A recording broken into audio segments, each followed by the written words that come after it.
शुरू होती है शिन से, जो हॉस्पिटल में पागलों की तरह भाग रही है अपने पापा को देखने, क्योंकि वो आखिरी बार उससे मिलना चाहते हैं। जैसे ही वो अंदर पहुंचती है तो रोते हुए कहती है, पापा अगर आप मर गए ना, कसम से अपने हाथों से मार दूंगी। अब मैं खुद सोच रहा था, बेटा मरने के बाद कैसे मारोगी? ये कोई गेम थोड़ी है कि बार बार रिस्पॉन्ड हो जाएगा। हाँ, उसके पापा उसे कुछ कहना चाहते थे, उसे करीब बुलाते हैं और फिर कुछ कहकर अचानक दम तोड़ देते हैं। यहीं से शुरू होती है हमारी सिंड्रेला की टेढ़ी मेढ़ी जिंदगी। अब उसके बाद उसकी सौतेली माँ उसका ख्याल रखने वाली है और साथ में उसकी 2 बेटियां, मतलब एक सौतेली माँ कम थी कि ऊपर से बोनस पैक में 2 एक्स्ट्रा टेंशन भी मिल गई। सौतेली माँ जनाजे में खूब रो रही।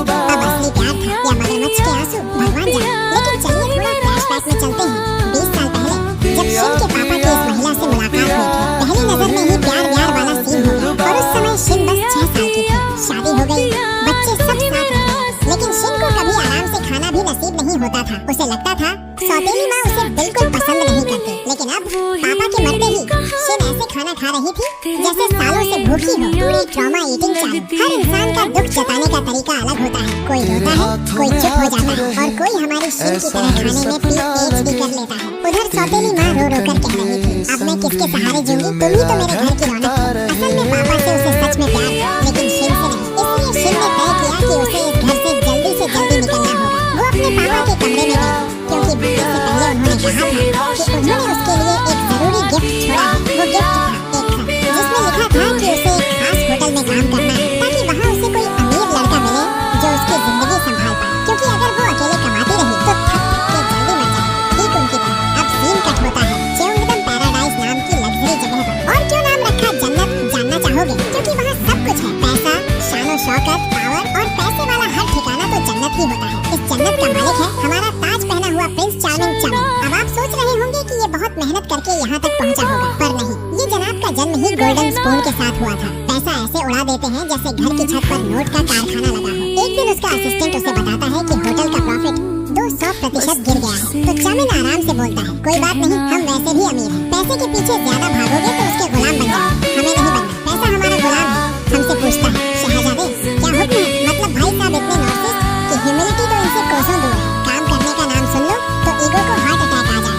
चामिन तो अपनी प्रॉफिट्स को ऐसा समझता है जैसे जिंदगी में सब कुछ बस ऐसे ही सहेज संभाल कर मिल जाता है। अगली सुबह हमारी शिन उठती है तो उसकी दोस्त का फोन आता है, जो एक्साइटेड होकर बताती है कि उनकी म्यूचुअल फ्रेंड की शादी च्योंगडाम होटल में होने वाली है। ये सुनते ही शिन की आंखें चमक गईं, क्योंकि यही वो मौका था जिसका वो इंतजार कर रही थी। आखिरकार उसे उस जन्नत में घुसने का मौका मिल रहा था, जिसके बारे में पूरा शहर बात करता है और जहाँ सिर्फ अमीर लोग और हाई सोसाइटी ही कदम रख सकती है। उधर चामिन बड़े स्टाइल में होटल में एंट्री मार रहा था। हाथ में अम्ब्रेला ऐसे पकड़ी थी जैसे बीच पर सैर करने आया हो। उसका असिस्टेंट उसे देखकर पूछता है, सर ये क्या स्टाइल मारा है? तो वो बड़े घमंडी अंदाज में बोलता है, मैं खानदानी रईस हूँ, मेरी एंट्री बाकी सब जैसी थोड़ी हो सकती है। तभी चामिन की नजर एक आदमी पर पड़ती है, जो हाथ में फूल लेकर दुल्हन के रूम की तरफ जा रहा था। और उसके इरादे कुछ ठीक नहीं थे, क्योंकि दुल्हन उसकी एक्स लव थी और वो उसे उसके होने वाले पति से छीनने आया था। लेकिन तभी चामिन अपनी उस रॉयल अम्ब्रेला से उसकी धुलाई कर देता है, सीधे मुंह पर, साइड में, पेट में। जब तक वो बेचारा नहीं पहुंच जाता, दुल्हन ने शुक्रिया कहा और शादी शुरू हो गई। जब दुल्हन अपने पापा का हाथ पकड़कर वेडिंग हॉल में अंदर जा रही थी, हमारी शिन के दिल में हल्की सी चुभन उठी, क्योंकि वो भी चाहती थी कि उसके पापा उसके शादी के दिन उसका हाथ पकड़कर उसे मंडप तक ले जाए। लेकिन किस्मत ने उससे ये पल छीन लिया। वहीं चामिन लड़कियों को ऐसे देख रहा था जैसे वो इंसान नहीं, पत्थर हो, क्योंकि उसके हिसाब से सभी लड़कियां बस उसकी अटेंशन पाने के लिए कोशिश करती हैं और इसलिए किसी में उसकी जरा भी दिलचस्पी नहीं थी। लड़कियां उसे घूर कर इम्प्रेस करने की कोशिश कर रही थी, लेकिन साहब को कोई फर्क नहीं पड़ रहा था। पार्टी के अंत में वो अपनी उसी अजीब अम्ब्रेला को साफ कर रहा था। हमें आज तक समझ नहीं आया कि वो उससे क्यों चिपका रहता है और ऐसे पॉलिश कर रहा था जैसे कोई रॉयल खजाना। हवा चली तो उसका स्कार्फ उड़कर शिन के चेहरे से टकरा गया। जैसे ही उसने उस पर च्योंगडाम होटल का लोगो देखा, उसे लगा किस्मत ने सीधे उसके मुंह पर जैकपॉट फेंका। उसने स्कार्फ उठा लिया, लेकिन घर पहुंचते ही किस्मत दोबारा पलट गई। सौतेली माँ ने ऐलान किया कि वो प्रेग्नेंट है। अब शिन की किस्मत पर तरस आता है। एक तो घर में पहले से तनाव, ऊपर से सौतेली माँ प्रेग्नेंट और उसके पापा कुछ पैसे छोड़कर ही नहीं गए, उल्टा ढेरों का बैंक ने घर भी जब्त कर लिया। अब हालत ये कि पूरी फैमिली लिटरली सड़क पर आने वाली थी। मजबूरी में सौतेली माँ ने डांस क्लास खोलकर इजिप्शियन डांस सिखाने की सोची, जो कुछ भी पैसे दिलाए वही सही। लेकिन जैसे ही उसने 2 स्टेप लिए, तुरंत चक्कर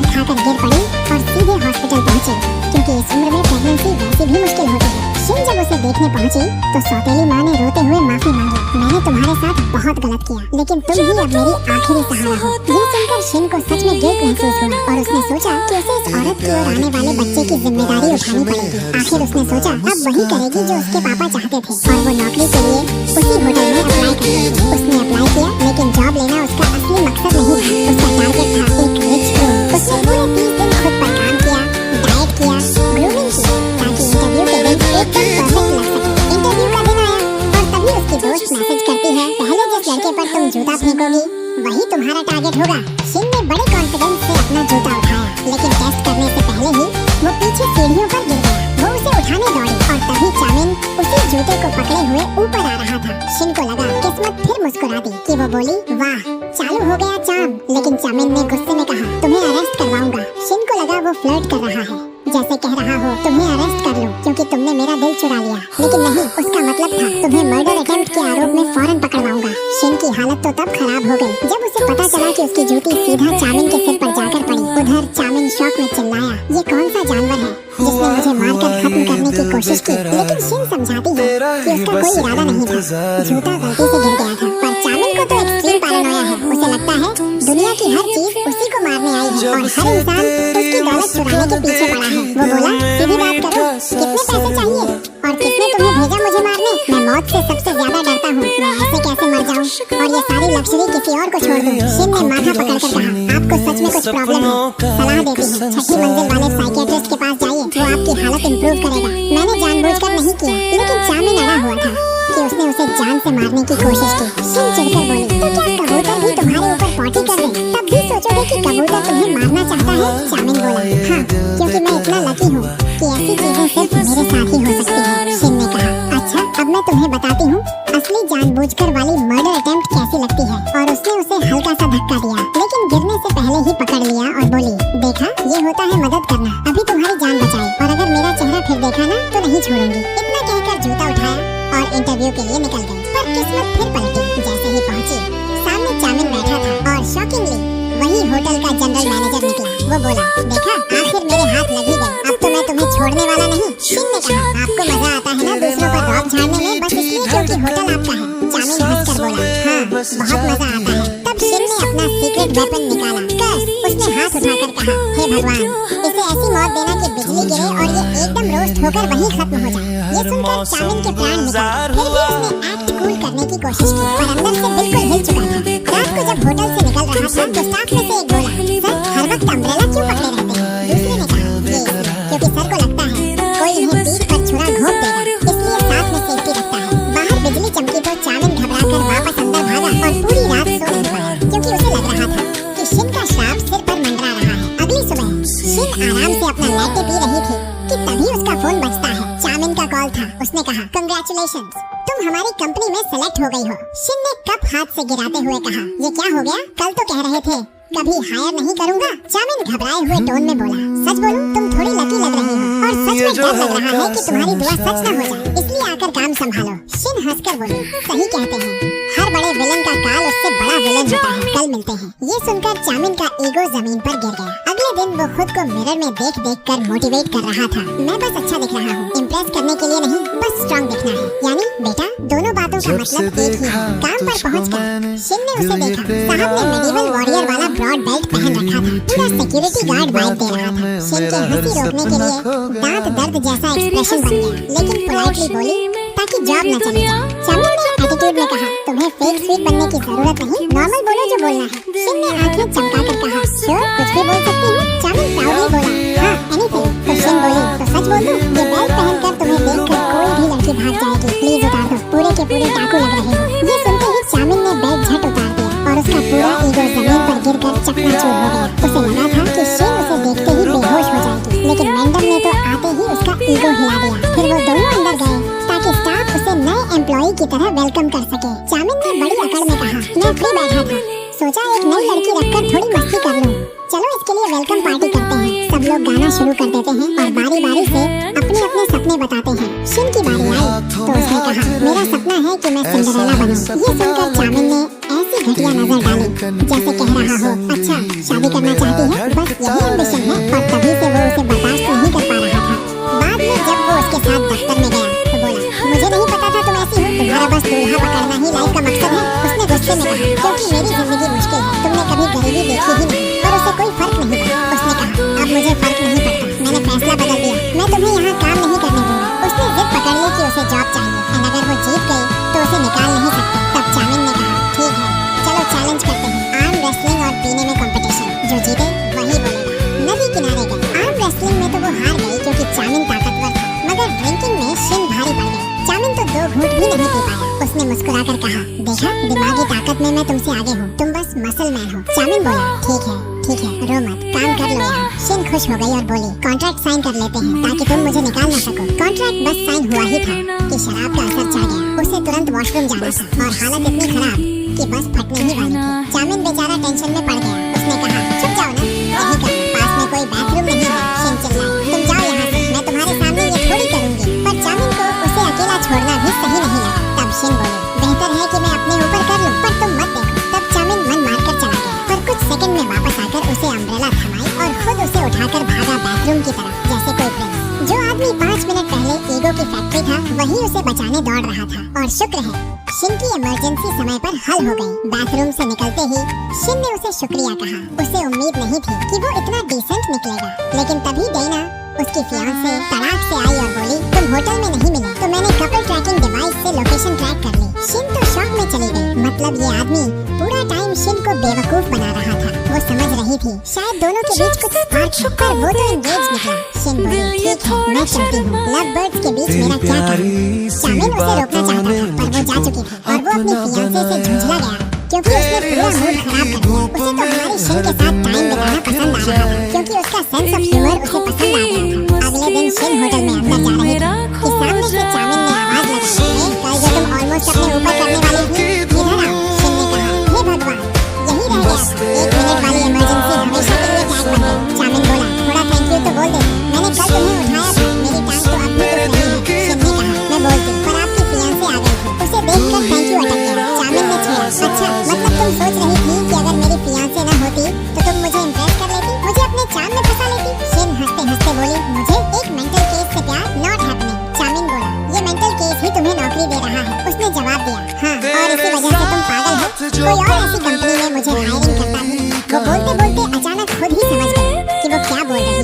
फट से चुप हो गई और बोली, देखो, तुम्हारे यहाँ काम कर सकती हूँ, हाँ, लेकिन तुमसे प्यार किया एब्सोल्युटली नहीं। और फिर वो होटल के अंदर गई ताकि ट्रेनिंग शुरू कर सके। स्टाफ उसे किड्स कॉर्नर दिखा रहा था जहाँ बच्चे खेलते हैं, लेकिन वहाँ क्या देखती है, हमारा नार्सिसिस्ट शहजादा खुद बच्चों की तरह खेल रहा था, मानो खुद को 5 साल का बच्चा समझ बैठा हो। फिर वो उसे होटल के अलग-अलग हिस्से दिखाने लगा। तभी गेस्ट ने उसे देखकर कहा, आप नहीं लग रही हैं। शिन बोली, हाँ, बिल्कुल नहीं। लेकिन तभी चामिन बीच में कूद पड़ा, नहीं, बिल्कुल fresh out of the oven, और इसे मैं खुद ट्रेन करूँगा। और वो उसे ट्रेनिंग के बहाने अलग ले गई। उधर डेना, उसकी फियांसे, दूर से दोनों को साथ जाते देख रही थी और उसको जलन तो ऐसी लगी कि आंखों से धुआं निकल जाए। इस बीच चामिन उसे लॉन्ड्री रूम में ले जा चुका था और पर्दे धोने के तरीके सिखा रहा था। शिन ने चिढ़ाते हुए कहा, वाह, आप तो बड़े स्ट्रॉन्ग निकले, खुद ही पर्दे धो लेते हैं। चामिन ने पूरी अकड़ में कहा, नहीं मैडम, मैं नहीं, ये तुम धोगी। तुम सोच रही हो सीधे मेन हॉल में काम करोगी, पहले असली काम सीखो। चलो, एम्प्लॉई बनो और काम शुरू करो। वो बाहर निकला ही था कि डायना धमकी और बोली,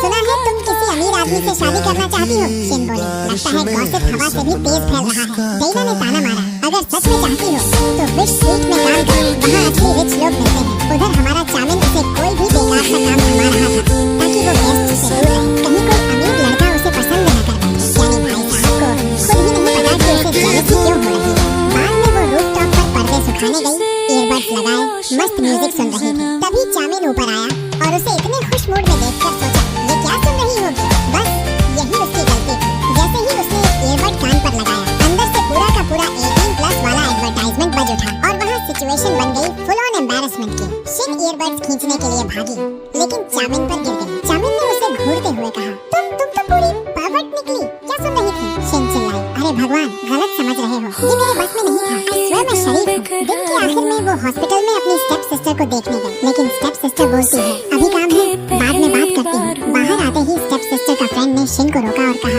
मुझे तुम्हारी स्टेप सिस्टर पसंद है, उससे शादी का प्रपोजल देना चाहता हूँ, पर पहले उसके फिंगर साइज चाहिए। शिन को लगा उसकी स्टेप सिस्टर की लाइफ भी संभल जाए तो अच्छा है, तो वो घर जाकर उसकी रिंग ले आई। उसने रिंग दी तो उस आदमी आदमी ने उसे पैसे थैंक यू बोलने के लिए। पर हमारी शिन ने क्या किया, कोई समझदारी वाली चीज करने के बजाय सीधा एक तांत्रिक बाई के पास पहुंच गई और बोली, मुझे ऐसा मंत्र दो कि कोई अमीर आदमी मुझ पर फिदा हो जाए और मेरी किस्मत बदल जाए। अगले दिन जब वो होटल पहुंची, चामिन भी आ चुका था। उसने पूछा, आज इतनी जल्दी? शिन बोली, ताकि तुम्हारा सारा लॉन्ड्री खत्म करके बाहर जाकर गेस्ट्स को हैंडल कर सकूं। चामिन ने हंसकर कहा, कल तक तो मैं डर रहा था कि तुम गेस्ट्स के बीच जाओगी तो कोई तुम पर फ्लैट हो जाएगा, पर अब लगता है कोई पढ़ने वाला नहीं। जाओ बाहर मैनेज करो। वो इतना ताना मारकर अंदर जा ही रहा था कि पीछे से शिन अचानक जोर से चिल्लाई, तुम मेरे साथ मजाक कर रहे हो क्या? और बस इस एक पल में उसका दिल बूम धड़क उठा। वो जितना दिखावा करता था कि वो ठंडा इंसान है, उतना ही जल्दी हल्का पल्की चीजों से उसका दिल हिल जाता था। वो रोकते हुए बोला, मेरे पास मत आया करो, तुम्हारी स्मेल अजीब लगती है, और गुस्से से अंदर चला गया। शिन हैरान, मेरी स्मेल? मैं तो अभी नहा के आई हूँ। लेकिन उसने सोचा, छोड़ो, इससे दिमाग लगाने का फायदा नहीं। उसने अपनी वो लिस्ट निकाली जिसमें उसने लिखा था कि उसे अपने ड्रीम बॉय में क्या क्या चाहिए, लुक्स, बॉडी, नेचर, सब डिटेल। और तभी वो उसकी तरफ देख ही रही थी कि अचानक उसका हाथ एक लड़के से टकरा गया। और क्या बोलूं, लड़का तो पूरे चांद जैसा हैंडसम था, और ऊपर से उसमें वही क्वालिटीज थी जो हमारी शिन ने अपनी ड्रीम मैन लिस्ट में लिखी हुई थी। और इसी शानदार मोमेंट को हमारा हीरो दूर से खड़े होकर घूर रहा था। तभी वो हैंडसम लड़का होंग शिन की लिस्ट पढ़ने ही वाला था कि वो घबरा कर उसे खींचती है, और खींचते खींचते उसके शर्ट का बटन टूट कर गिर जाता है। वो तुरंत माफी मांगने लगती है, पर होंग बोला, कोई बात नहीं, मैं ही पढ़ने की कोशिश कर रहा था। उसने होंग को प्रॉमिस किया कि वो उसका बटन वापस लगा देगी, लेकिन होंग ने इनकार कर दिया। बोला, ये उसके लिए कोई बड़ी बात नहीं। लेकिन जैसे ही उसे सुई धागा मिला, बस मिनटों में पूरा प्रोफेशनल मोड ऑन कर दिया। जैकेट ऊपर से हटा दी, बटन टांग दिया, शर्ट पहनी। भांजे हैंडसम भी, टैलेंटेड भी, और खुद की मदद खुद करना भी आता है। शिन उसके पास बैठ गई, थोड़ा ख्याल दिखाने, थोड़ा जानने के लिए। पूछती है, आपकी उम्र क्या है? वो बोला, 30। शिन की तो आंखें फैल गई। क्या? आप तो मुश्किल से 20 के लगते हो। होंग हंसा और बोला, नहीं, मैं ड्रिंक और स्मोक करता हूँ, उम्र दिख ही जाती है, बस तुम्हारी आंखें अच्छी हैं, इसलिए सबको सुंदर देखती हो। शिन को तो शौक और भी बढ़ गया जब उसने बताया कि वो होंग है, वही फिल्म डायरेक्टर जिसने कम उम्र में बेस्ट डायरेक्टर का अवार्ड जीता था किसी मशहूर फिल्म के लिए। शिन तो लिटरली स्टारस्ट्रक। उसने होंग से वादा किया कि उसके यहाँ रहने तक वो उसका पूरा ख्याल रखेगी। लेकिन होंग बोला, दुर्भाग्य से मैं यहाँ रुक नहीं सकता, होटल सिर्फ मेंबर्स या गेस्ट्स की ही एंट्री देता है। शिन तुरंत एक्साइटेड होकर बोली, तुम टेंशन मत लो, मैं सब ठीक कर दूंगी, मैं तुम्हें स्टे दिलवा दूंगी। उधर हमारा राजकुमार अपने ऑफिस में बैठा था। डायना भी वहीं थी। डायना बोली, काश ये तुम्हारी सिंड्रेला यहाँ से जल्दी निकल जाए और उसे प्यार मिल जाए। लेकिन हमारा चामिन तो सुबह से ही चिढ़ा हुआ था। उसे सुबह होंग और शिन को साथ देखकर जलन हुई थी। तभी शिन अंदर आती है और बोलती है, डायरेक्टर होंग यहाँ रुकना चाहते हैं। चामिन बोला, उसे वेटिंग लिस्ट में डाल दो। शिन ने साफ मना कर दिया, वो बहुत बड़े सेलेब हैं, उन्हें स्पेशल एक्सेप्शन देना चाहिए।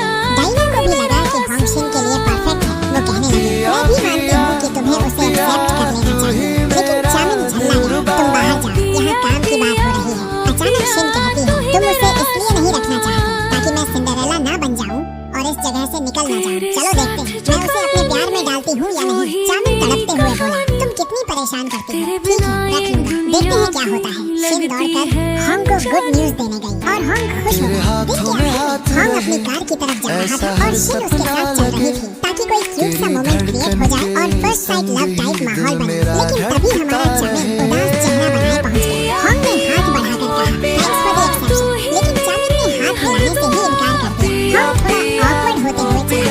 शिन ने घुस कर देखा उसे चामिन पर और चिढ़ा।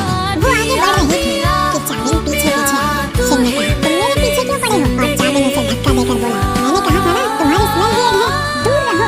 धक्का लगते ही शिन सीधा होंग की बाहों में जा गिरी और होंग ने उसे संभालते हुए कहा, वैसे तुम्हारी खुशबू अच्छी है और बाल संभाल लो, होंठ पर आ रहे हैं। और हमारे प्रिंस का बेवकूफाना रवैया वो दोनों को और भी करीब कर रहा था। अगले दिन शिन बल्ब बदल रही थी सीढ़ी पर खड़ी होकर। होंग आया और बोला, तुम नीचे मत उतरो, और अगले ही सेकंड उसे गोद में उठाकर नीचे उतार लाया फिल्मी अंदाज में। शिन के दिल में तो बस एक ही बात थी, लगता है किस्मत ने मुझे इसके लिए ही बनाया है। उस दिन होटल में एक बड़ी ग्रैंड पार्टी थी और हमारे हीरो ने हमारी शिन से बोला था कि अच्छे से तैयार होकर आना, लेकिन मैडम लेट हो गई और वो बाहर तिल तिल करके उसका इंतजार कर रहा था। तभी वो एंट्री मारती है पूरी ऑन पॉइंट, एकदम 10/10 लुक में।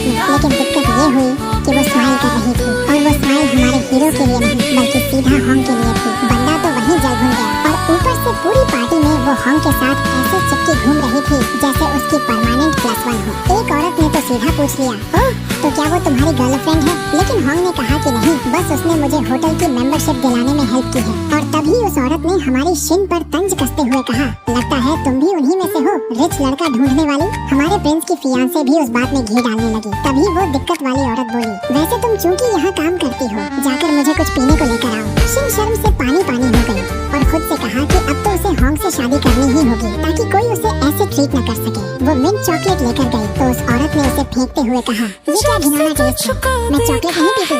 धक्का लगने से शिन गिरने को थी, लेकिन वो भी उसे पकड़ते पकड़ते दोनों नीचे गिर पड़े और फिर उस औरत ने शिन पर चिल्ला चिल्ला कर बुरा हाल कर दिया। और हॉन्ग वो हमारे शिन को उठाने की बजाय उसी बदतमीज औरत को हाथ दे रहा था।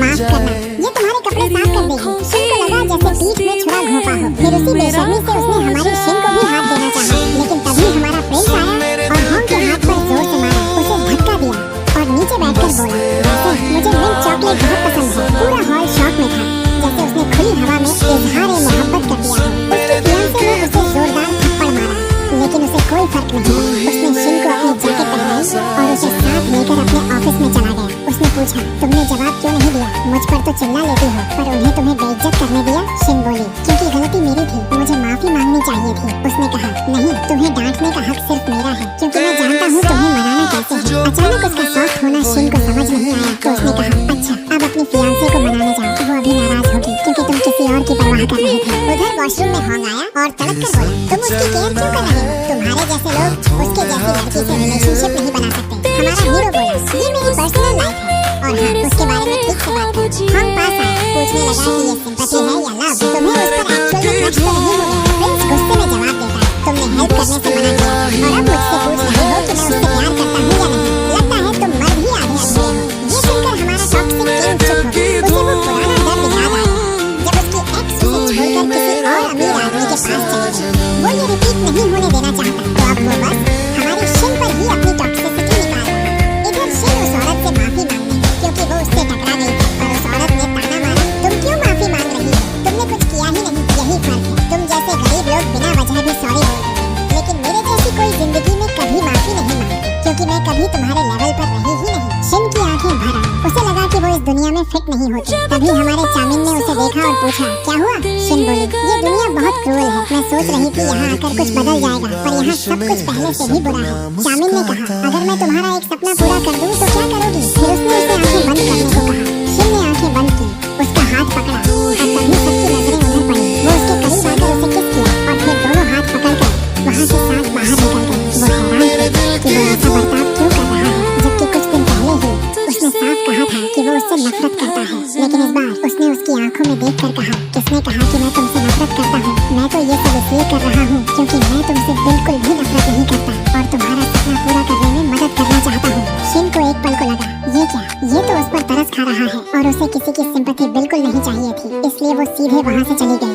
वो पीछे से बोला, अरे कम से कम होटल की मेरी वीजा कार्ड तो ले लो, ऐसे मत जाओ, टैक्सी लेकर जाना। तो उसने गुस्से में कहा, अच्छा तो अब देखना, मैं सबसे महंगी टैक्सी लेकर जाऊंगी। अगले दिन जब वो होटल पहुंची तो शर्म से पानी पानी थी और जैसे ही उसने चामिन को देखा वो उसे अवॉइड करने लगी, लेकिन वह बड़े कैजुअल अंदाज में बोला, मुझे नहीं लगता कि हमें एक दूसरे को अवॉइड करने की कोई जरूरत है, वो तो बस एक किस थी। उसे लगा कि वो इतना चिल क्यों है, तो उसने भी एटीट्यूड में कहा, हाँ सही है, मैं ही ओवररिएक्ट कर रही थी, चलो मान लेते हैं कि मैंने बस समुद्री कीड़े खा लिए थे। फिर वो बिल्कुल नॉर्मल होकर अपने काम में जुट गई, लेकिन तभी वहाँ आ गया वो टॉक्सिक इंसान। शिन ने कोशिश की कि वो उसे पोलाइट तरीके से हैंडल करे। उसने उसे चाय सर्व की, लेकिन गलती से अपने ऊपर ही गिरा दी। हॉन्ग ने तुरंत अच्छे इंसान की एक्टिंग करते हुए आइस उठाई और उसकी हाथ पर रख दी। वो भोली भाली शिन तुरंत उसकी स्वीटनेस के जाल में फंस गई और उसकी सारी हरकतें भूल बैठी। हॉन्ग ने फिर स्मूथ आवाज में कहा, क्या ख्याल है, मेरे स्टूडियो चलोगी? और वो भी उसकी बातों में आकर मान गई। ऊपर से उसने उसे एक हेयरपिन गिफ्ट किया, खुद उसके बालों में लगा दिया। वो तो खुश ही हो गई, उसे लगा कि शायद वो सच में उसे लाइक करने लगा है। उसे क्या पता था कि ये सब वो सिर्फ हमारे चामिन को चिढ़ाने और उसे चैलेंज करने के लिए कर रहा है। इसलिए वो सीधा हमारे चामिन के ऑफिस पहुंची और पूरी कहानी बता दी। उसने माथा पकड़कर कहा, तुम पागल हो क्या? प्लीज बताओ कि तुम सच में उसके स्टूडियो नहीं जाओगी? तो उसने बड़ी मासूमियत से कहा, क्यों नहीं जाऊंगी? तुम्हारा रिएक्शन ही तो सब बदल गया। यही तो हमारा प्लान था ना। लेकिन उससे पहले एक बात कंफर्म करनी है, मुझे तुम्हें एक बार फिर किस करना पड़ेगा, क्योंकि मुझे शक है किसी बात पर, और अगर मेरा डाउट सही निकला तो हम दोनों की बात लग जाएगी। वो दंग रह गया, क्या तू पागल हो गई है क्या? क्या कंफर्म करना है तुझे? वो बोली, डर मत, यहाँ कोई नहीं है, बस आंखें बंद कर। लगता था वो ये चेक करना चाहती थी कि उसके दिल में फीलिंग्स किसके लिए हैं, लेकिन वो डर के मारे मानने को तैयार ही नहीं था। वो बोली, वाह तुम तो बहुत बड़े डरपोक निकले, आखिर डर किस बात का है? उसने बस झुठलाकर कहा, बस तुम स्टूडियो चले जाओ। बस वो हैरान है, ये वही इंसान है जो अभी तक कह रहा था कि वो उसे वहाँ नहीं जाने देगा और अब खुद भेज रहा है। थोड़ी देर बाद उसने खुद को संभालते हुए कहा, ठीक है मैं तुम्हें यूं ही थोड़ी जाने दूंगा। शिन को लगा चलो इंसानियत बाकी है इसके अंदर, लेकिन जनाब उसे सीधे ऐसे कमरे में ले गए जहाँ ढेरों कपड़े थे। बोले कुछ अच्छा पहनो फिर जाना। वो बोली, ओह तो तुम इतनी देर से मुझे सजाने में लगे हो, मैं बेवकूफ हूँ जो सोचा था तुम अच्छे हो रहे हो। उसने एक आउटफिट चुना और चली गई उस टॉक्सिक हॉन्ग के पास। वहाँ उसने पहले से खाना तैयार कर रखा था। बैठकर अपनी अचीवमेंट्स गिनाने लगा और पूछा, तुम्हें ड्राइंग पसंद है ना, तो करती क्यों नहीं? शिन ने उसे समझाया, क्योंकि मैं ऐसी फैमिली में पैदा नहीं हुई जहाँ सपनों को पूरा करने का लग्जरी मिले, मुझे पैसे कमाने पड़ते हैं। तुम शायद समझोगे नहीं। हॉन्ग धीरे से बोला, नहीं समझता हूँ, मतलब तुम कहना चाहती हो कि मैं अमीर घर में पैदा हुआ हूँ इसलिए आराम से हॉबीज परस्यू कर पाया, सक्सेसफुल बन गया, लेकिन मैं चाहता हूँ कि हम दोनों साथ काम करें। वो अचानक उठा, एक किताब लाई और बोला, ये मेरी कहानी है, इसे तुम इलस्ट्रेट करो और मैं इसे हैंडल कर लूंगा। वो पहले मना कर रही थी क्योंकि वो कहानियाँ लिखना नहीं जानती। उसे लगा ये सब ऑकवर्ड हो जाएगा, लेकिन हॉन्ग इतना कॉन्फिडेंस दिखा रहा था कि वो पिघलने लगी और बोली, मेरे बॉस हमेशा कहते हैं कि अपने ड्रीम के पीछे जाओ, शायद मुझे उनकी बात माननी चाहिए। हॉन्ग ने तुरंत उसकी कुर्सी अपनी तरफ खींची और बोला, एक बात याद रखना, मेरे सामने अपने बॉस का नाम लेना मना है। वो झुककर किस करने ही वाला था कि अचानक शिन को याद आया कि हमारा चामिन भी ऐसे ही करीब आया था। तभी पीछे से आवाज आई, किसी की भूख की आवाज। दोनों घबरा गए। पीछे से एक लड़का उठा, हॉन्ग का भाई, जो सोफे के पीछे छिपा हुआ था। उसने हॉन्ग से कहा, तू फोन नहीं उठा रहा था तो सोचा खुद ही आ जाओ। हॉन्ग ने उसे भगाने की कोशिश की, बोला, क्या मैंने तुझे पैसे नहीं दिए थे, निकल यहाँ से। लेकिन भाई बोला, हाँ पर पहले ये बताओ तुम्हें क्या चल रहा है। हॉन्ग अपनी उन्हीं हालतों में खड़ा था और तभी हॉन्ग के भाई ने अचानक उसे सबके सामने एक्सपोज करने का फैसला कर लिया। वो सीधे हमारी शिन के सामने बोला, अरे तुम्हें पता भी है ये तुमसे झूठ बोल रहा है, ये कोई सोने की चम्मच लेकर पैदा नहीं हुआ था, ये बस एक आम आदमी था और आज जो ये बना है ना वो सिर्फ इसलिए क्योंकि इसने एक 18+ कहानी लिखी थी और आज तक शर्माता फिरता है बताने में। हमारी शिन को गुस्सा आ गया। वो बोली, ये बहुत गलत है, उसने अगर ऐसी कहानी लिखी तो क्या हुआ? तुम्हें अपने भाई पर गर्व होना चाहिए, उससे सीखना चाहिए, उसके जैसा सक्सेसफुल बनने की कोशिश करनी चाहिए, बजाय इसके कि तुम बस उसके पीछे पीछे घूमते रहो पैसे के लिए। हॉन्ग को ताबड़तोड़ इंसल्ट सहन नहीं हुई। उसने अपने भाई को निकाल बाहर, फिर उदास आवाज में बोली, तुम्हें भी अब जाना चाहिए, आज मैंने तुम्हें डिसअपॉइंट किया। लेकिन वो मुस्कुराई और बोली, बिल्कुल नहीं, बल्कि तुम्हें अपने आप पर प्राउड होना चाहिए, तुमने कुछ गलत नहीं किया। ये कहकर वो चली गई। बाहर हमारे चामिन ने उसे नीचे जाते देखा। उसने कॉल भी किया लेकिन उसने उठाया नहीं। बेचारा हर्ट हुआ और मूड ऑफ कर लिया। अगले दिन होटल में वो चिड़चिड़ी बैठी थी क्योंकि उसे अब पता चला कि हॉन्ग ने उसे उस पूरे टाइम बेवकूफ बनाया था। वो कोई अमीर लड़का था ही नहीं। तभी हमारा चामिन वहाँ आया, वही अपनी टीजिंग स्टाइल में बोला, तो कल क्या किया तुमने? वो तमतमाकर बोली, तुम्हें क्या, तुम्हें मेरे पर्सनल मैटर्स क्यों बताऊं? तुम मेरे बॉस हो बस। वो हैरान रह गया। उसे तो लगा था कि दोनों एक दूसरे के करीब आ गए, लेकिन वो इतनी फ्रस्ट्रेटेड थी कि उसका सारा गुस्सा उसी पर निकाल दिया। रात को काम खत्म करके वो अपनी दोस्त से मिलने जा रही थी कि अचानक दो अजीब लोग उसके सामने आकर खड़े हो गए। सीधे उसे पकड़कर ले जाने की कोशिश की। उसने जल्दी से पेपर स्प्रे निकाला, लेकिन भोलू ने अपने ही चेहरे पर मार लिया। उन दोनों ने उसे बोरों की तरह उठाया और गाड़ी में फेंक दिया। जब वो अबदक्त हो रही थी, उसकी दोस्त घबरा गई और सीधे होटल पहुंची। वहाँ उसे हमारा चामिन मिला और उसने कहा, वो तो अभी थोड़ी देर पहले निकली है। उसकी दोस्त हैरान, अगर निकली थी तो अभी तक पहुंची क्यों नहीं? उधर हमारी शिन किडनैपर्स को समझा रही थी कि देखो मैं एकदम अकेली हूँ, ना माँ है ना बाप, किसी से पैसे नहीं मिलेंगे। लेकिन वो बोले, रिलैक्स, हम पैसे के लिए नहीं आए, हमें तो बस तुम्हारे अंग चाहिए। वो गुस्से में बोली, मेरे ओनरगन भी खराब है, मैं पीती भी हूँ और स्मोक भी करती हूँ। वो बोले, नहीं, हम यहाँ बदला लेने आए हैं। वो बाहर चले गए खाना लेने, क्योंकि कहते थे खाली पेट मारने में मजा नहीं आता। उसने फोन की एआई को कहा, पुलिस को कॉल करो, लेकिन एआई ने बेवकूफी की और आखिर में उसी दोस्त का नंबर मिला। उसने फोन उठते ही कहा, मैं किडनैप्ड हो गई हूँ, प्लीज बचाओ। और उसके बगल में हमारा चामिन ही बैठा। उसने तुरंत काम में पूछा, तुम कहाँ हो? डिटेल्स दो, मैं आता हूँ। और वो बिल्कुल पागलों की तरह दौड़ पड़ा। उसके दिमाग में बस वही फ्लैशबैक घूम रहा था जब उसे बचपन में किडनैप किया गया। वहाँ पहुंचकर उसने उन सबको एक एक करके ढूंढा, लेकिन उन्हें चूर-चूर कर दिया और फिर दौड़कर उसे जोर से गले लगाया। बाद में उसे पता चला कि ये लोग उसे सिर्फ इसलिए उठाकर ले गए थे क्योंकि डेना, जो हमारे चामिन की फियांसे है, उससे क्लच थी। उन्हें बस उसे डराना था। लेकिन हमारी शिन को गुस्सा आया। उसने एक किडनैपर की बाहें उखाड़ दी क्योंकि उसने उसे अगली कहा था। बाद में वो चामिन के साथ कार में बैठी और बोली, तुमने मुझे बचाया क्यों? मैंने तो तुमसे कहा था मेरी लाइफ में मत घुसो। ऊपर से कल तुम्हारे साथ भी बुरा बोला था। वो हल्की मुस्कान में बोला, मैं तुम्हें ऐसे हाल में अकेला कैसे छोड़ देता? घर पहुंचकर शिन ने देखा उसकी सौतेली माँ और उनके बच्चे उसका इंतजार कर रहे थे क्योंकि उसने फिर एक मुसीबत खड़ी कर दी थी। असली शौक तब लगा जब पता चला कि जिस डॉक्टर को उसने पैसे वापस देने थे वो असल में फ्रॉड निकला। वो उसकी बहन को भी बेवकूफ बना रहा था और किसी भी डॉक्टर से शादी करने को तैयार था। जैसे ही उसे कोई उससे थोड़ा अच्छा मिला वो उसी के पीछे भाग गया। वहाँ बड़ी लड़ाई हुई। सौतेली बहन ने उसे थप्पड़ भी मार दिया। हमारी शिन टूट गई। उसे लगा उसका यहाँ कोई नहीं, ये घर अब उसका नहीं रहा। उसने अपना सामान उठाया और चली गई। वो एक छोटे से ठंडे गांव के घर में पहुंची जहाँ इतनी ठंड थी कि वो लिटरल मरने वाली हालत में सोई। सुबह उठकर चेहरा धोने गई तो पानी भी काटा हुआ था। उसने मिरर की तरफ देखा और बोली, सच में मेरी जिंदगी का बैड लक कभी खत्म होगा भी या नहीं। और जाहिर है इससे हमारी शिन काम पर लेट हो गई। होटल पहुंची तो दम ही फूल गया था। वहाँ उसने देखा हमारा चामिन एम्प्लॉइज को सेल्फ डिफेंस सिखा रहा है। उसने गुस्से में पूछा, तुम लेट क्यों आई?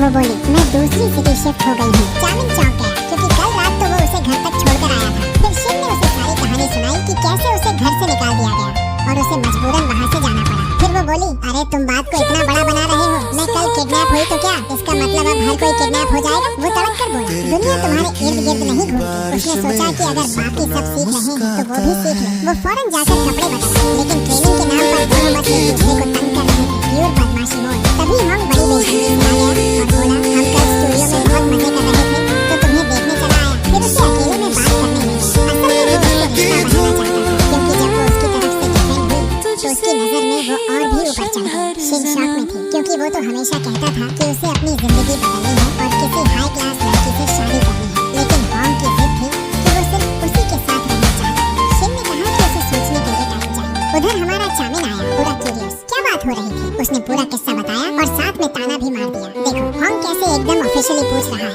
आदमी है, सीधा बोलता है। असल में वो उसे हल्का हल्का उकसा रही थी कि वो भी क्लियरली बोले, लेकिन हमारा चामिन चढ़कर बोला, अरे वो मजाक कर रहा होगा और तुम भी पागलपन में भरोसा कर लेती हो और मैं तुम्हें उस लड़के के साथ कहीं भी नहीं छोड़ूंगा। वो उसके करीब आया ही था कि अचानक उसकी आवाज ही निकल गई। वो कुछ बोल नहीं पाया। शिन ने थक कर कहा, मैं तुमसे अब तंग आ चुकी हूँ। फिर उसने चैलेंज जैसा दे दिया, चलो आज रात मेरे उसी पुराने कॉटेज वाले घर में रुकते हैं, देखते हैं तुम मेरी मैसी जिंदगी झेल भी पाओगे या नहीं। दोनों उस ठंडे टीन शेड जैसे घर में पहुंचे। वो पूरा कोशिश कर रहा था जगह को पसंद दिखाने की ताकि वो उसे इनसेंसिटिव न समझे। सोने का टाइम आया तो एक ही कंबल था और ठंड जानलेवा। चामिन की तो हवा ही निकल गई। वो बोला, नहीं ये मेरे बस का नहीं, उठो मेरे घर चलते हैं। शिन ने बिना एक सेकंड सोचे हाँ कर दी। कल रात की ठंड उसे याद थी। उसके घर पहुंचकर वो दंग रह गई। इतना बड़ा, इतना शानदार। वो गर्म शावर लेने चली गई, लेकिन पता नहीं टैप बंद कैसे किया जाता है। पानी ओवरफ्लो होने लगा। चामिन अंदर आया बाथटब का पानी बंद कर और जैसे ही उसने उसकी आंखों में देखा वो फिसल गया और दोनों धड़ाम से एक दूसरे पर गिर गए। उसका होश उसके होठों से लगा। पूरी की पूरी ब्लैक एंड व्हाइट शर्मिंदगी। बाथरूम से बाहर आते ही उसकी बहन का फोन आया। वो माफी मांग रही थी और उसे घर वापस बुला रही थी। शिन ने हमारे चामिन से कहा, थैंक्स, अब मैं घर वापस जा रही हूँ, लेकिन वो नहीं माना। उसने अचानक उसका रोब पकड़ लिया और वो लगभग खुल ही गया था। शिन का कलेजा मुंह को आ गया, लेकिन उसने फटाफट उसे बांधकर माफी मांगी। मैं बस चाहता था कि तुम रुको क्योंकि हमने प्लान किया था कि आज रात हम यहीं रुकेंगे। शिन बोली, वो लोग मुझे मनाने को तैयार हैं, मुझे वापस जाना चाहिए वरना फिर बदल जाएंगे। अगले दिन होटल में क्रिसमस की तैयारी चल रही थी। सब हमारे चामिन का इंतजार कर रहे थे क्योंकि आखिर वही थ्री लाइट्स ऑन करने वाला था। जैसे ही वो अपनी फ्रेंड्स के साथ आए, लाइट्स ऑन हुई और हमारी शिन खुशियों में डूबी रही। उसे वैसे भी क्रिसमस ट्री बहुत पसंद था। हमारा चामिन बस उसे ही देख रहा था। वो कैसे खुश हो रही थी। उधर उसकी फियांसे अकेले बैठी थी और हमारी शिन को घूर रही थी जलन से भरी। तभी वो चालू लड़की आई जिसने पहले हमारी हेरोइन को बुली किया। उसने फियांसे से कहा, तुमने इसे अभी तक नौकरी से क्यों नहीं निकाला? फियांसे ने नर्म बनकर कहा, मैं ऐसा कुछ नहीं कर सकती। तभी वो बुली सीधे हमारी हेरोइन शिन को बुलाती है, अभी भी यहाँ काम कर रही हो? कितनी बेशर्म हो तुम। शिन कामली बोली, हाँ क्योंकि मैंने कुछ गलत नहीं किया। बुली गुस्से में चाय नीचे गिरा देती है ताकि वो उसे साफ करे। हेरोइन अपनी इज्जत रोककर सामान लेने जाती है, लेकिन वो बुली रुकती कहाँ। उसने दूसरी बार भी सारी चाय गिरा दी और बोली, शर्म नहीं आती तुम्हें? लेकिन शिन ने कुछ नहीं कहा, बस अपना काम करने लगी। पर वो बुली लड़की जो हमेशा अमीर लड़कों चामिन और हॉन्ग का ध्यान चुराने की कोशिश करती रहती थी, हमारी शिन पर चढ़ गई और बोली, तुम जैसी लड़की की औकात बस इतनी है कि मेरे पीछे पीछे गंदगी साफ करती फिरे। लेकिन हमारी शिन को अचानक चामिन की वो लाइन याद आ गई, अगर कोई तुझे परेशान करे चुप मत रहना, जवाब देना। बस फिर क्या था, उसने भी उसी एटीट्यूड में जवाब ठोक दिया, मैं अभी तक तुझ पर चुप थी लेकिन तूने लिमिट क्रॉस कर दी। आज गुनाह भी हो जाए तो कोई गलतफहमी मत पाना। ये सुनकर वो छिछोरी बुली डर के मारे उछलकर खड़ी हो गई। उसी वक्त हॉन्ग वहीं खड़ा था तो वो भागकर उसके पीछे छिपने लगी, लेकिन हॉन्ग ने उसका हाथ झटक कर कहा, ये सब तूने खुद अपने साथ किया है, तू उसी पर चढ़ती है। जिस पर तेरा बस नहीं चलता। और रही बात मेरा ध्यान खींचने की, तो मुझे तो वो पसंद है। ये बोलकर वो हमारी शिन के पास चला गया। सारे कर्मचारी लिटरली अपने मुंह पर हाथ रखकर खुश हो रहे थे, जैसे उनके दिल की दुआ पूरी हो गई। लेकिन चामिन वो दूर खड़ा यह सब देखकर जल भून रहा था। शिन उसके पास गई, उसे बताने कि वो हॉन्ग को पसंद नहीं करती और वो उसे मना करने जा रही थी। लेकिन भाई साहब ने उसी टाइम अपना टॉक्सिक मोड ऑन कर दिया और बोला, तो मतलब तुम उसके इमोशन से खेल रही हो, कम से कम उसको ठीक से ट्रीट करो। ये सुनकर हमारी शिन अंदर से टूट गई, क्योंकि उसे उससे बिल्कुल अलग रिएक्शन की उम्मीद थी। पर उसने खुद को काबू में रखा और अपने दिल को साइलेंट मोड पर डाल दिया। बाथरूम में चामिन हाथ धो रहा था कि तभी हॉन्ग आया और उसे चिढ़ाते हुए बोला, अब तो वो ऑफिशियली मेरी है, ओके? तू अपनी फियांसे पर ध्यान दे, अगली बार बेहतर किस्मत। ये सुनकर चामिन का पारा 440 वोल्ट पर चढ़ गया और उसने उसी टाइम उसके मुंह पर मुक्का दे मारा। दोनों लिटरली बच्चों की तरह बाहर आकर एक दूसरे को पीटते रहे जब तक भीड़ नहीं जुट गई। हमारी शिन दौड़कर आई, पर जैसे ही वो चामिन को रोकने वाली थी, एक अजीब सी औरत ने हॉन्ग के सिर पर जोरदार चोट कर दी। चामिन चिल्लाया, तुम मुझे मार क्यों रही हो? मैं तुम्हारा बॉस हूँ। और जब वो उसके पीछे ऑफिस में गया, उसने शिन को बोला, तुम्हारा काम मुझे बचाना है, मैं तुम्हें सैलरी देता हूँ। लेकिन उसने जवाब दिया, तुम ही तो कह रहे थे कि हॉन्ग का ध्यान रखूं, अब क्या मुद्दा है? ये टॉक्सिक उलटी सीधी बातें सुनकर हमारी शिन पूरा कंफ्यूज हो गई और सच में उसके पास रहने का मन नहीं कर रहा था। बाहर निकलते वक्त वही औरत मिली जिसने हॉन्ग के सिर पर मारा था और निकली कि वो हमारे चामिन की माँ है। वो उससे बात करना चाहती थी क्योंकि वह चामिन को बरसों से नहीं मिली थी। उसने पूरी कहानी सुनाई कि पहले वो एक मॉडर्न सिंड्रेला जैसी थी, गरीबी में जी रही थी, इसलिए चामिन के पिता से शादी की। लेकिन उसकी सास उसे नफरत करती थी और एक दिन उस पर झूठा इल्जाम लगा दिया, घर से निकाल दिया गया और मजबूरी में उसे चामिन को भी छोड़ना पड़ा, दिल पर पत्थर रखकर। हमारी शिन ये सुनकर पिघल गई और उसने फैसला किया कि वो माँ को चामिन से मिलवाएगी। उसने चामिन को एक कैफे ले जाकर बैठा दिया, लेकिन उसे बताया नहीं कि कौन आने वाला है। जैसे ही उसने अपनी माँ को देखा, वो शॉक में जम गया। माँ ने उससे 1000 बार समझाने की कोशिश की, लेकिन चामिन के दिल में वो पुराना दर्द इतना बड़ा था कि उसने सुनने से इनकार कर दिया। बाहर भागा, रोता हुआ और हमारी शिन से बोला, ये मुझसे प्यार नहीं करती, ये बस मुझसे कुछ चाहती है। शिन ने उसे गले से लगा लिया और बोली, नहीं, प्यार हमेशा दिखता नहीं है, कभी कभी समझने में टाइम लगता है, लेकिन इसका मतलब ये नहीं कि वो प्यार असली नहीं है, वो तुमसे सच में प्यार करती है। उसकी बात ने चामिन का दिल पिघला दिया। वो वापस अंदर गया, बैठकर अपनी माँ की सारी बात सुनी, आखिरी बात, और फिर बाहर आकर हमारी शिन से बोला, क्या तुम मुझे एक हक दोगी? और उसने उसे फिर से गले लगा लिया। उस दिन के बाद चामिन ने फैसला कर लिया कि वो हमारी शिन को कभी नहीं छोड़ेगा। वो उसके जीवन में इकलौती इंसान है जिसने उसे सच्चा प्यार दिया है। अगली सुबह दोनों होटल जा रहे थे। दोनों के चेहरे पर खुशी छिपाए नहीं छिप रही थी। बाहर मिलकर ऐसे रिएक्ट कर रहे थे जैसे सालों बाद मिले हों। तभी एक कार गुजरी जिसमें एक शरारती बच्चा पानी छिड़कने की कोशिश कर रहा था, तो चामिन ने जल्दी से अपनी अम्ब्रेला खोलकर दोनों को बचा लिया। शिन बोली, देखो अम्ब्रेला तो काम आ ही गई। तो वो हंसकर बोला, वो इसलिए क्योंकि मैं स्मार्ट हूँ। और तभी हमारी शिन मजाक मजाक में उससे बोली कि तेज और स्मार्ट तुम थे, छतरी की वजह से नहीं। तो वो शर्मा गई। फिर शिन ने कहा, ठीक है, अगर तुम इतनी तेज तर्रार हो तो ये छतरी मुझे दे दो ताकि मैं खुद को बचा सकूं। और उसने भी बिना सोचे समझे उसे पकड़ लिया। शिन हंसकर बोली, लगता है तुम अब सच में मैच्योर हो गए हो, वरना अपनी छतरी कैसे छोड़ देते? वो तुरंत सर झुकाकर खड़ा हो गया, अंदर ही अंदर यही उम्मीद में कि वो उसका सिर थपथपा कर बोले, शाबाश गुड बॉय। क्योंकि चाहे लड़का कितना भी स्ट्रांग हो, अंदर से अपनी गर्ल से गुड जॉब जानू सुनने का इंतजार तो सबसे ज्यादा होता है। रात को चामिन चुपके से फूल और एक गिफ्ट लेकर हमारी शिन को सरप्राइज देने जा रहा था, लेकिन रास्ते में उसे अपनी वही इरिटेटिंग फियांसे मिली। उसने फूल देखकर तुनकते हुए पूछा, कहाँ जा रहे हो इतने प्यारे प्यारे गिफ्ट्स लेकर? चामिन उसे शांत जगह ले गया ताकि उसे सच बताकर सब क्लियर कर दे कि उसे हमारी शिन से प्यार है। लेकिन देना तो पूरी टॉक्सिक निकली। बोली, वाह, तुम्हारी भी कोई कमजोरी है जिसे मैं इस्तेमाल कर सकती हूँ। सुनो, अगर तुम उस शिन से दूर नहीं रहे तो मैं उसकी जिंदगी मिट्टी में मिला दूंगी। सबको कहूंगी कि उसने तुम्हें मुझसे छीनने की कोशिश की, बिल्कुल उसी तरह जैसे लोग तुम्हारी माँ पर इल्जाम लगाते थे। ये सुनते ही चामिन का दिल दहल गया, क्योंकि ये वही कहानी थी जिसने उसकी माँ की जिंदगी बर्बाद कर दी थी। झूठी बातें फैलाकर उसे घर छोड़ने पर मजबूर किया गया था, इसलिए डरकर उसने फैसला कर लिया कि वो अपनी फियांसे की हर बात मानेगा, इवन अगर उसे खुद पर और हमारी शिन पर भारी ही क्यों ना पड़े। अगले दिन चामिन होटल पहुंचा और सबको बोला कि यहाँ जल्द ही एक वेडिंग सेरेमनी होने वाली है। सब चौंक गए, किसकी शादी? तभी उसकी फियांसे अंदर आई और बोली, हमारी शिन के पैरों तले जमीन खिसक गई। कल रात तक तो वो उसके साथ था और आज शादी। उसे लगा कि उसने गलती की, किसी ऐसे इंसान को प्यार किया जो शुरू से उसे धोखा दे रहा था। अगले दिन जब वो और बाकी स्टाफ होटल पहुँचे तो बाहर ताला लगा था। एक अनएक्सपेक्टेड हॉलिडे। सबको लगा